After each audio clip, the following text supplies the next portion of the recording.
বেটা, তোকে আমার ভাই বাড়ি যেতে মানা করিনি? তারপর কেন গেছিলি? বল বল কেন গেছিলি?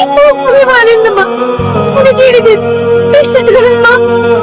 ছেড়ে যাবি তা ছেলে মুখে জোর করে নিয়ে গিয়ে ছেড়ে দিন মা। তুমি মানাচ্ছে জোর করে নিয়ে গেছে? মিথ্যাবাদী, তোর জন্য আমি ঘর থেকে মুখ পাইনি।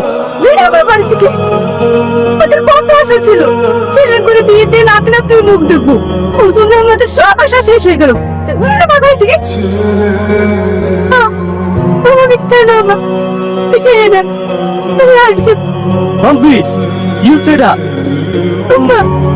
আমাকে বাড়ি থেকে বের করে দিচ্ছে। আগে আপনি একটু বোঝেন না।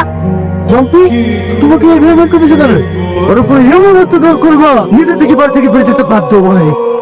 বাহ বাহ বাহ, আজকে তোমাদের আসল রূপটা দেখলাম। আমি অফিস যাওয়ার পরে সালমান পর তোমরা এইভাবে অত্যাচার করো?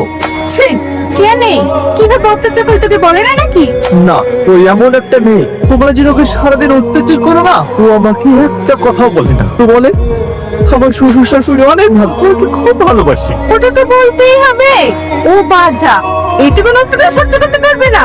সহ্য করবে? হচ্ছে সন্তান হবে না, তা দেখো। না না, তোর বউ কেন নাই হতে যাবে? কপাল তো আমাদের খারাপ, জীবনে নাতি নাতির মুখ দেখতে পারবো না। আরে তোমার ছেলে নাতি নাতির মুখ দেখাবে না বলে তাই মেয়েকে বিয়ে করেছে, এতে আফসোস করা কি আছে? আসো ঘরে আসো। আচ্ছা, আপু মা তোমার উপরে এইভাবে অত্যাচার করে, তুমি আমাকে হ্যাঁ করে পুরো প্রয়োজন মনে করো? আমি কি বলবো বলো? ওদের কোনো দোষ নেই, সব শ্বশুর শাশুড়ি চাই সে তাদের একটা লাতি রাখনি হোক, আর সেটা যদি তা হয় তাহলে তো এইটুকু অত্যাচার সহ্য করতেই হবে বলো। তাই বলে এইভাবে অত্যাচার করবে? আজকের প্রত্যেক আমি তোমার উপর কোনো অত্যাচার দিয়ে দেবো। তোমাকে একটা কথা বলবো? হ্যাঁ বলো। তুমি একটা বিয়ে করো। তুমি পাগল হয়ে গেছো নাকি? এইসব তুমি কি বলছো? হ্যাঁ আমি ঠিকই বলছি। ওর যদি একটা বাচ্চা হয় তাহলে তোমার আব্বা মারা সব করতে হবে, ওর তোমাকে আব্বা বলেও ডাকবে।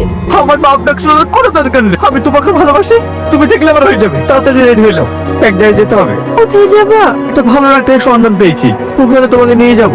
স্যার, রিপোর্ট দেখে কি বুঝলেন? আপনার স্ত্রীর বাচ্চা হবে। আপনি সত্যি বলছেন স্যার? হ্যাঁ, আমার স্ত্রীর বাচ্চা হবে। হ্যাঁ, কিন্তু ছোট্ট একটা অপারেশন করতে হবে। ঠিক আছে ডাক্তার বাবু, আপনি অপারেশন করার ব্যবস্থা করুন। ঠিক আছে। বৌমা, তুমি কেন কাজ করছো? তোমাকে কাজ করতে বারণ করিনি?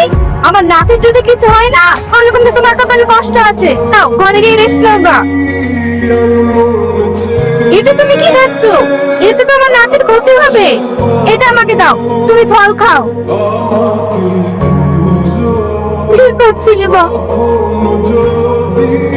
বাবা, অর্জন বন্ধ গেছিস, তাড়াতাড়ি বাড়িতে আয়, তোমাকে হসপিটালে নিয়ে যেতে হবে। মা, এক করবে না, তোমার এক করে বাবা চলে আসবে। এই নিন আপনাদের বাচ্চা। কেউ তাকিয়েছে দেখো, নাকটা পুরো তোমার মতো হয়েছে। তাই তো। আমার স্যার কেমন আছে স্যার? কি হলো স্যার, কত করে ছিল যে? আমার স্যার ঠিক আছে তো স্যার? চুপ করেছেন কেন স্যার? আমার স্যার ঠিক আছে তো?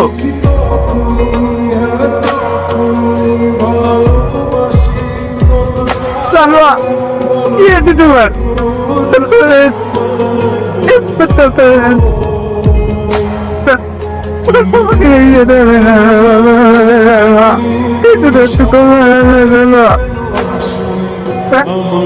আপনি তো বলেছিলেন তুই অচিন আমার স্ত্রী কি ওখানে তোকে চেয়ে গেলেন।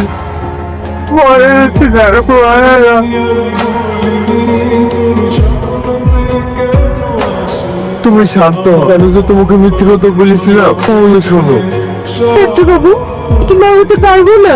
পারবে, কিন্তু এতে তো তোমার জীবনের প্রচুর রিস্ক, তাই তোমার বাচ্চাটা না নেওয়াই ভালো। ডাক্তার বাবু, আমি আপনাকে ছোট বোন হিসেবে একটু অনুরোধ করছি, আপনারা কথাটা রাখবেন। ঠিক আছে বলো। বাইরে আমার স্বামী বসে আছে, ওকে বলবেন আমি মা হতে পারবো। তোমার মিথ্যে কথা আমি বলতে পারবো না। ডাক্তার বাবু, আমি আপনাকে কোনো দাদা মিলে বলছি, আপনি আমার এইটুকু উপকার করুন। ঠিক আছে, আমি দেখছি, তুমি যাও। সালমা,